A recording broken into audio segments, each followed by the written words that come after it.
তৃণমূল কংগ্রেসের বর্তমান সংকটকে দলটির দীর্ঘ রাজনৈতিক যাত্রার অন্যতম কঠিন সময় হিসেবে বিবেচনা করা হচ্ছে।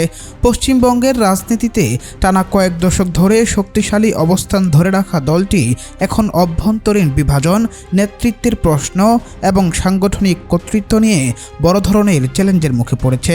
বিদ্রোহী নেতাদের প্রকাশ্যে অবস্থান এবং নতুন নেতৃত্ব ঘোষণার ঘটনায় দলীয় ঐক্য নিয়ে প্রশ্ন উঠেছে। রাজনৈতিক বিশ্লেষকদের মতে এই সংকট শুধু কয়েকজন নেতার বিদ্রোহ নয়, বরং এটি দলের ভেতরে দীর্ঘদিন ধরে জমে থাকা অসন্তোষের বহিঃপ্রকাশও হতে পারে।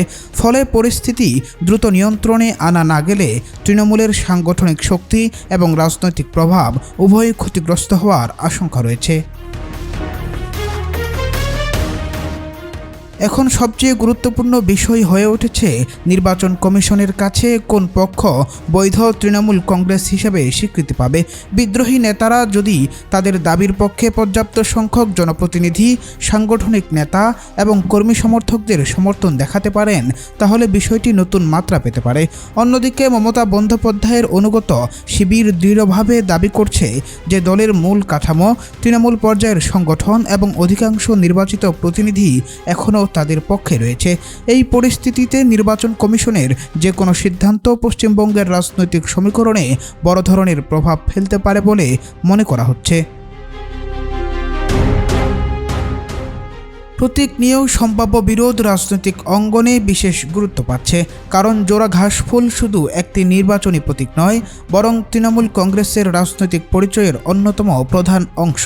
দীর্ঘদিন ধরে এই প্রতীককে কেন্দ্র করেই দলটি গ্রাম থেকে শহর পর্যন্ত নিজেদের সাংগঠনিক ভিত্তি গড়ে তুলেছে। রাজনৈতিক পর্যবেক্ষকদের মতে প্রতীকের মালিকানা নিয়ে আইনি লড়াই শুরু হলে তা সাধারণ কর্মী সমর্থকদের মধ্যেও বিভ্রান্তি তৈরি করতে পারে। বিশেষ করে নির্বাচনের আগে এমন কোনো জটিলতা সৃষ্টি হলে ভোটারদের মধ্যেও এর প্রভাব পড়তে পারে, যা দলের জন্য নতুন চ্যালেঞ্জ হয়ে দাঁড়াবে। এদিকে তৃণমূলের অভ্যন্তরীণ এই অস্থিরতাকে বিরোধী রাজনৈতিক দলগুলো গভীরভাবে পর্যবেক্ষণ করছে। তাদের দাবি, দীর্ঘদিন ধরে দলটির মধ্যে যে অসন্তোষ ও মতপার্থক্য জমেছিল, বর্তমান পরিস্থিতি তারই প্রতিফলন।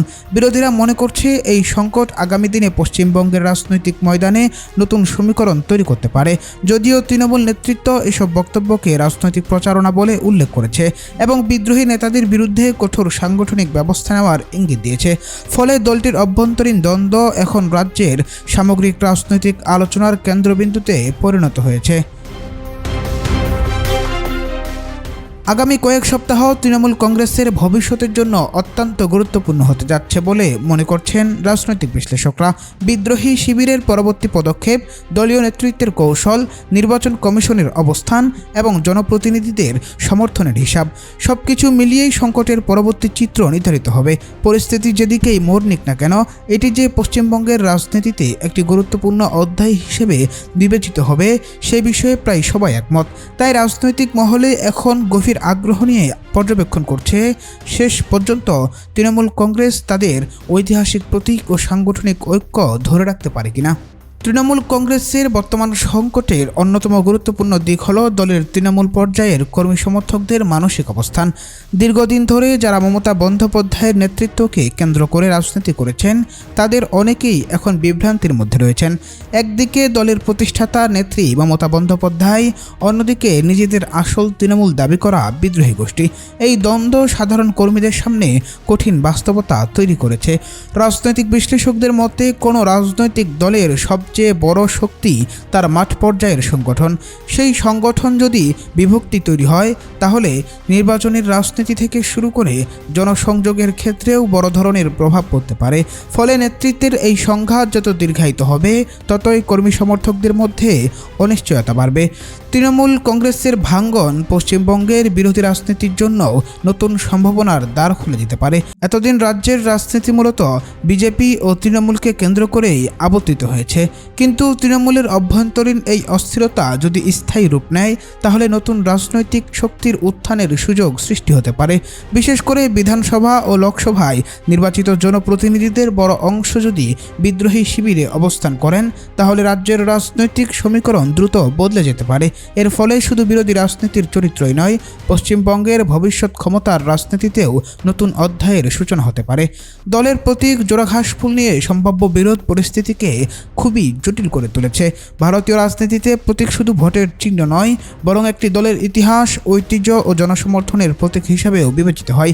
তৃণমূল কংগ্রেসের ক্ষেত্রেও এর ব্যতিক্রম নয়। গত প্রায় 3 দশক ধরে এই প্রতীককে কেন্দ্র করেই দলটি নিজেদের রাজনৈতিক পরিচয় গড়ে তুলেছে। যদি প্রতীকের মালিকানা নিয়ে নির্বাচন কমিশন বা আদালতে দীর্ঘ আইনি লড়াই শুরু হয়, তাহলে তা দলের সাংগঠনিক কার্যক্রম এবং ভবিষ্যৎ নির্বাচনী প্রস্তুতিকে ব্যাপকভাবে প্রভাবিত করতে পারে। রাজনৈতিক মহলে মনে করছে, প্রতীক নিয়ে অনিশ্চয়তা সৃষ্টি হলে তা ভোটারদের মধ্যেও বিভ্রান্তি তৈরি করতে পারে। অনেক পর্যবেক্ষক মনে করছেন, তৃণমূলের বর্তমান সংকটের পেছনে শুধু সাম্প্রতিক নির্বাচনী পরাজয় নয়, বরং দীর্ঘদিন ধরে জমে থাকা অসন্তোষও মূলত ভুল ভূমিকা রেখেছে।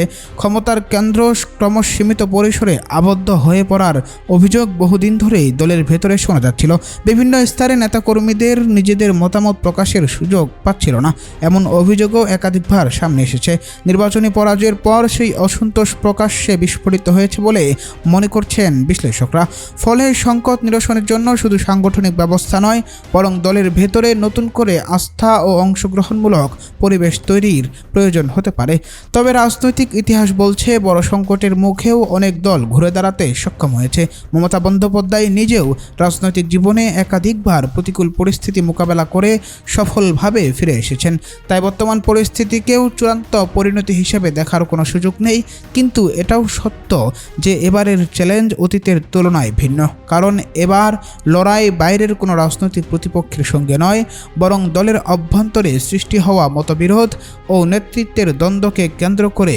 ফলে এই সংকট কিভাবে সমাধান হবে তার উপর নির্ভর করছে শুধু তৃণমূল কংগ্রেসের ভবিষ্যৎ নয়, পশ্চিমবঙ্গের রাজনীতির পরবর্তী দিক নির্দেশনাও।